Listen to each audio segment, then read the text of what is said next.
All right, for this week, we are ending the book of Chronicles. I know for some of you, you are happy to see that. It seems like we've been in that book for quite some time, but we're going to end Chronicles and then move to Ezra and Nehemiah. Now, what I like about our reading for this week is the last chapter of Chronicles ties in really neat with Ezra. Actually, we read at the end of 2nd Chronicles pretty much the same wording as the book of Ezra begins. Now, I want to give a bit of a timeline for what is taking place in the books of Ezra and Nehemiah, because when you read them, it almost seems like it's kind of smushed together. These things kind of happen quickly, but that is actually not the case. So I want to walk through the timeline just to give you kind of this overview of the setting. So let's go back to kind of the big stages of Israel's history. The kingdom was united, and then it split between the northern and southern tribes. And then because of their disobedience, because they broke God's covenant, they were actually exiled. So the northern kingdom was exiled in 722 BC by the Assyrians. For the most part, we really don't hear from them again. The southern kingdom, they continued on for a while longer. In 605, the Babylonians show up. They're now the world power. They show up in 605 and begin to take some exiles from the tribe of Judah and Jerusalem in particular.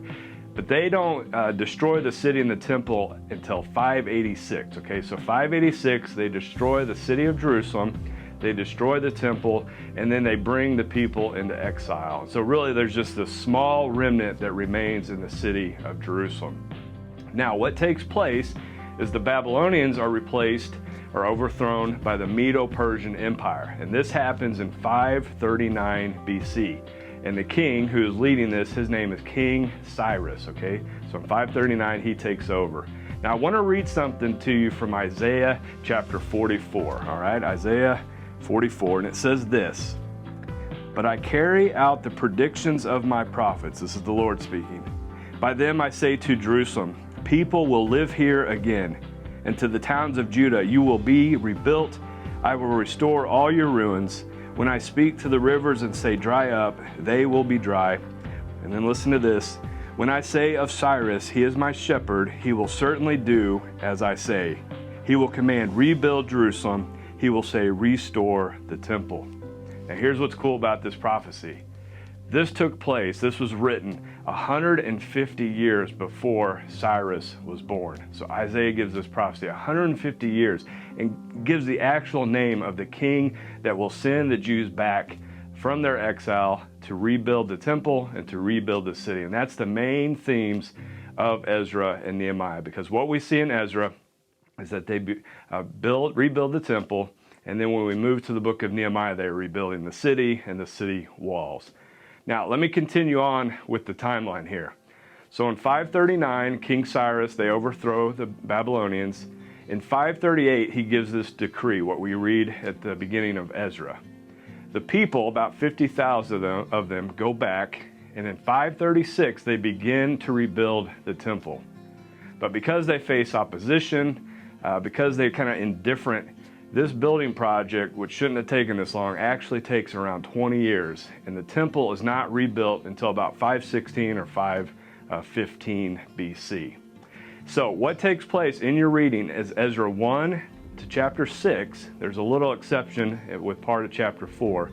But from Ezra 1 to 6, it is that time period, this 538 to 515.